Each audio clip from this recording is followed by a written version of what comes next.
La plática va enfocada, pues básicamente a darles a ustedes algunos de los elementos que de manera general contienen el Pacto por México, pero sobre todo, pues digamos, los elementos más emblemáticos con relación, pues, a este documento a todas luces muy controvertido, ¿no? Entonces, la construcción de acuerdos, digamos, es un tema que ha estado, digamos, dentro de la agenda como una asignatura pendiente, que como sociedad no hemos aprendido a desarrollar de manera adecuada.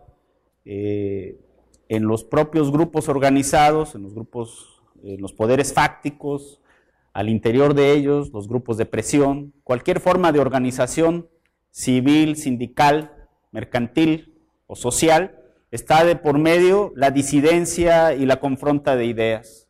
En ese sentido, en nuestro país estamos acostumbrados, sobre todo en los últimos años, se recrudeció mucho la no generación de acuerdos, la no generación de coincidencias para, ¿no?, aspirar a mejores estadios de vida, de logros, desarrollo, ¿no?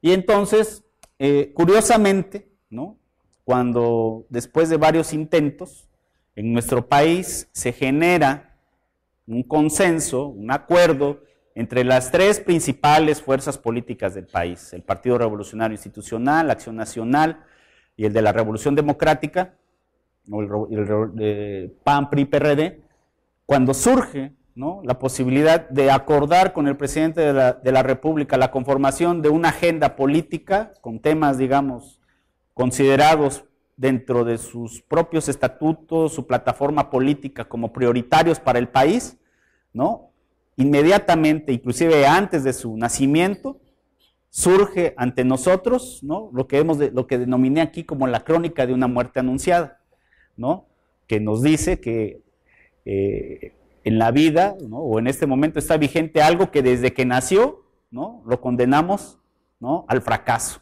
¿Qué es el Pacto por México? Pues es una agenda de temas, ¿no? Y entonces estamos viendo, digamos, cuál es el origen, los problemas, cuál es, digamos, lo que normativamente o administrativamente pondera para la conformación de ella, pero evidentemente tendríamos que identificar. Aquí traigo un concepto, digamos, que tiene que ver con la señalización de lo que es una agenda de gobierno, ¿no?, que debe de contener, ¿no?, problemas, demandas, cuestiones o asuntos que los gobernantes seleccionan y ordenan como objetivo de acción y más propiamente como objetos sobre los que han decidido actuar.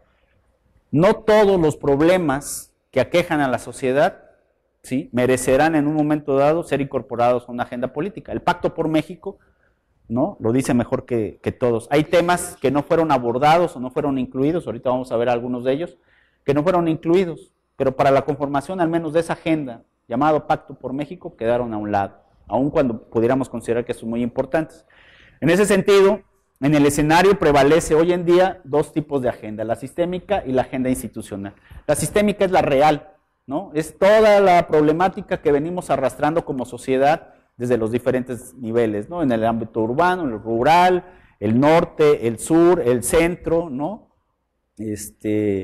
los problemas de género, la sustentabilidad, la contaminación, el desarrollo urbano, es decir, y en la agenda institucional, pues es lo que propiamente el Estado, ¿no?, a través del gobierno, bueno, más bien el gobierno, determina. Quiero traer a colación lo siguiente. Uno de los cuestionamientos más claros respecto a la conformación del Pacto por México tiene que ver el sustento jurídico, ¿no? Lo cierto es que, digamos, en términos prácticos, ¿no?, el pacto no está sustentado en no tiene un fundamento jurídico, ¿no? Pero recordemos, hay facultades y atribuciones que están implícitas en el ejercicio del poder, ¿no? Para ejercer el poder tenemos que tener la autoridad para poder determinar en un momento dado lo que tiene alguien que hacer. En ese sentido, si lo llevamos a la esfera del ámbito público, identificaremos que lo primero que va a desear cualquier gobernante, pues es orientar, ejercer su poder y orientar sus decisiones hacia un camino. En ese sentido, lo más aproximado, si lo quisiéramos ver así, a lo que pudiera ser el diseño de un fundamento jurídico de la agenda del Pacto por México, tendrían que ser únicamente dos aspectos. el artículo 25 constitucional y el 26, ¿no? Bueno, pero si esos artículos y esas piedras, digamos, o esas bases torales del desarrollo del país, lo quisiéramos ver materializado vía la conformación de un Plan Nacional de Desarrollo, que en general, desde 1982, vienen rigiendo, ¿no?, cuáles son las principales prioridades del país, tendríamos que identificar, pues que sí, efectivamente, ¿no?, el Plan Nacional de Desarrollo se ha constituido como el eje rector a partir del cual se diseñan las políticas públicas de este país y se determinan cuáles son los programas que hacen posible, ¿no?, que los objetivos nacionales, los grandes objetivos nacionales se puedan materializar en un beneficio hacia la sociedad. Entonces, pues pero entonces bajo esta consideración estamos obligados a hacer un análisis retrospectivo. O sea, ¿qué es lo que ha pasado en el tiempo y cuáles han sido las prioridades? Y con este cuadrito que se explica por sí solo, podemos identificar cuáles han sido las prioridades. Les traigo a colación, el Plan Nacional de Desarrollo trae la referencia del 82, porque hasta antes de esa fecha, de las reformas que ya acabo de hacer alusión por parte del presidente Miguel de la Madrid, no había una disposición que determinara efectivamente que se tenía que elaborar un plan, ¿no?, que definiera cuáles eran las prioridades del gobierno para orientar el desarrollo del país. Generalmente, digamos, eran planes que no tenían o no alcanzaban el nivel de un plan nacional, de un gran plan nacional de desarrollo. Obviamente eso obedeció también a una situación de carácter político, ¿no?, la legitimidad en sí misma del presidente de la República, en aquel entonces Miguel de la Madrid, para, digamos, revertir esta tendencia, ¿no?, a la conformación de gobiernos que no tenían un sentido o una dirección precisa hacia dónde dirigir o atender un problema que estaba en crecimiento, y ese problema en crecimiento se llamaba pobreza, ¿no? Después de la abundancia en los tiempos de José López Portillo relativo a el petróleo, el boom del petróleo, ¿no?, entramos a una crisis, ¿no?, y bueno, los que son sobre todo un poco contemporáneos o más grandes, no me dejarán mentir en ese sentido, ¿no? Las crisis económicas que se presentan precisamente durante el tiempo de Miguel de la Madrid, pues vinieron, digamos, al dar al traste. Entonces era necesario priorizar y determinar cuáles eran las grandes prioridades del país. Y fíjense, observarán las prioridades del Plan Nacional de Desarrollo, entre ellas nacionalismo revolucionario, ¿no?, y renovación moral. Son, digamos, elementos, si tratáramos de hacer una alineación en el tiempo de estos temas o de estas prioridades, observaríamos que ya no forman parte, pues, de las prioridades de este país. Y sin embargo, hay cosas de las que seguimos hablando desde 1982, digamos, cuando existe el primer referente o el primer ejercicio de planeación democrática, que siguen y permanecen en el tiempo, que tiene que ver con una democratización integral, que está de por medio el Estado de Derecho, la seguridad, ¿no? Ahora los ejes, ¿no?, aquí lo que estoy señalando son los ejes del nuevo Plan Nacional de Desarrollo, los ejes del Plan Nacional 2007-2012 y del 82. Y observarán que hay cosas que ya se perdieron y otras que permanecen en el tiempo, siguen siendo preocupación. Sociedad igualitaria, igualdad de oportunidades, es decir, queremos un México incluyente, educación con calidad para todos. Seguimos teniendo, o teníamos en aquel momento, el problema de desarrollo de empleo y combate a la inflación.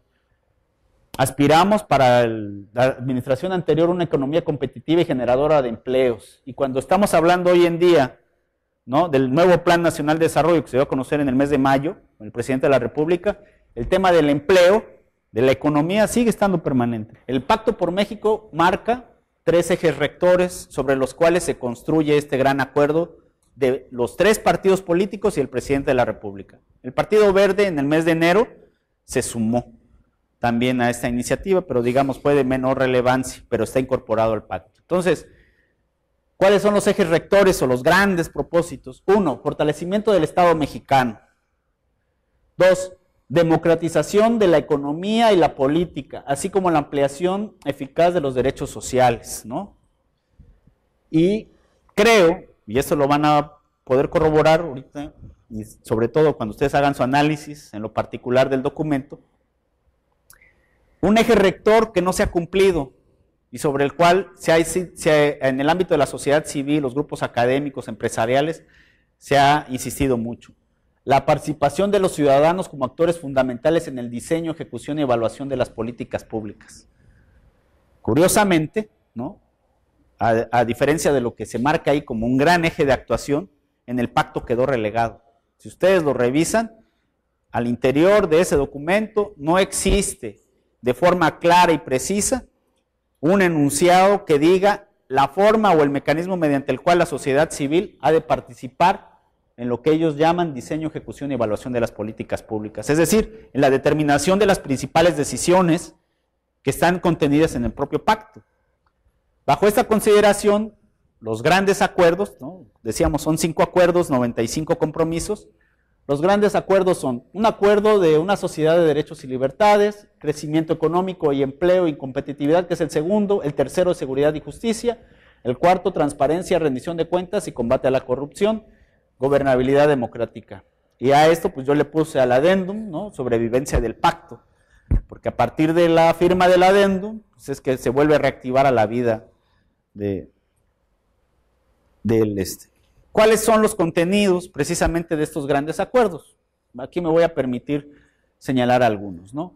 Por ejemplo, los acuerdos para una sociedad de derechos y libertades, ¿no? ¿Qué temas trata, digamos, de regular? De manera rápida, y porque lo tienen ustedes a la vista, ¿no? Seguridad social universal, ¿no? Un derecho social constitucional, pues que obviamente es una asignatura pendiente de atender por el Estado. Seguro de desempleo, combate a la pobreza, ¿no? Volvemos otra vez, educación de calidad y con equidad, cultura como elemento de cohesión social, derechos humanos como política de Estado y derechos de los pueblos indígenas, ¿no? ¿Les suenan? Si lo vemos anteriormente, cuando no eran digitales las fotos, tomábamos fotos, ¿no? Sacábamos el rollo y teníamos el negativo, ¿no? Entonces, haciendo ese ejercicio entre las problemáticas descritas, ¿no? Y los contenidos del pacto, digamos que tendremos lo negativo en la parte de las problemáticas y cuando revelamos la foto, pues tenemos lo que aparentemente se nos está ofreciendo como los elementos que van a hacer o a revertir esas situaciones de carácter negativo. Conclusiones. Necesitamos abrir el espacio de discusión de los temas a la sociedad civil, contrario a lo que se fijó como uno de los ejes rectores, ¿no?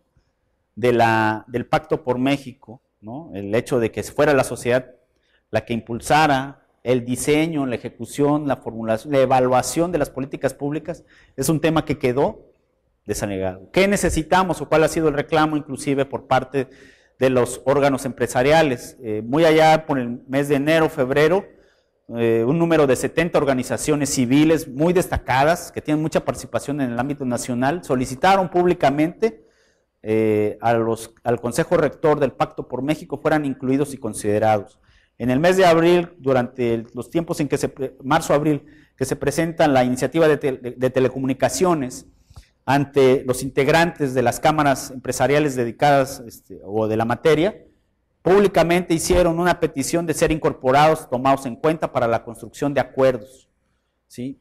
Hoy en día, ¿sí? Inclusive, recordemos un poco en el adendum, vuelven a dejar ahí la intención esta de incorporar o tomar en cuenta a la sociedad civil. Sin embargo, repito, a la fecha no existe un mecanismo claro y contundente que nos diga cuál es la forma o el mecanismo, ¿sí? Los acuerdos como tales, repito, en un principio del Pacto por México carecen, o decía alguien por ahí, se construyeron en piso de barro, ¿no? ¿Qué quiere decir? No tenemos o no conocemos de forma transparente cuáles fueron los acuerdos o por qué tomaron esas determinaciones, qué transaron, ¿no? En el sentido gramatical, ¿no? Es decir, qué otorgaron, qué se dieron unos a otros para determinar esos. Y la otra, ¿no? La sociedad civil y la sociedad en general estuvo ajena a todo esto, ¿no? Inclusive, me atrevería a decir, todos. Eso fue un acuerdo de 4 personas, ¿sí? Entonces, ¿qué necesitamos? Lo que yo decía, tal vez en un principio lo decía hace rato. Necesitamos apropiarnos del documento, ¿sí? Ir determinando, marcando la pauta de qué es lo que sí queremos y qué es lo que no. En un momento dado, se dijo, no, pues es que esto se parece a los pactos de la Moncloa, los que se tomaron en España, cuando precisamente como resultado de una dictadura, estos acuerdos les permitieron transitar hacia un modelo democrático. Sí, los enfoques son diferentes, el contexto es diferente. Pero lo importante, en ese país que se caracterizó para los años de 1976 al 77, cuando se generan los pactos de la Moncloa, ¿no? Y se le reconoció el liderazgo que asumió Luis Suárez, ¿no? El que asumió el control, y el papel que desempeñó inclusive la monarquía al ceder el control político hacia el presidente, ¿no? Fue aplaudido y se vio en un proceso. España fue otra, pues, ¿no? España es una en el franquismo y otra después del franquismo, y transitó con una cultura pactista, ¿sí? En donde todas las fuerzas políticas, las de izquierda, las de derecha, definieron de alguna manera cuáles eran las prioridades a atender para en esa manera generar un desarrollo.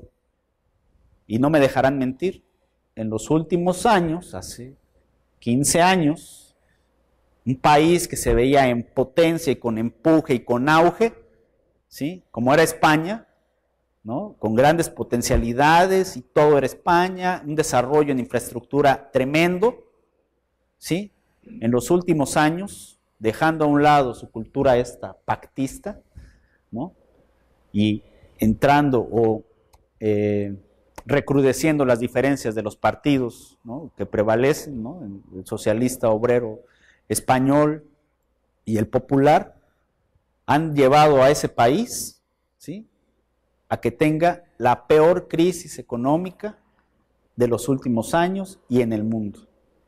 Y no me dejarán mentir, pues ustedes saben que los niveles de desempleo son altísimos, mientras aquí estamos si no mal recuerdo, creo que el último dato que dieron a conocer la OCDE, iban entre 4 o 5%, allá están en el 24 o 25%. Y las historias de vida por las cuales atraviesan los españoles en este momento es una absoluta crisis. Entonces, ¿cuál es el mensaje? Hay que desmitificar qué es lo bueno, lo retomemos, lo asumemos como sociedad, y qué es lo malo y qué hay que evitar. Nos veamos de aquí en 20 años, si esta cultura de pactos, de consensos, no lo llevamos a la práctica diaria como sociedad. No para construir grandes acuerdos políticos, pero al menos mejorar las condiciones de vida y desarrollo en las que nos encontramos. Entonces, esa es la invitación. Muchas gracias.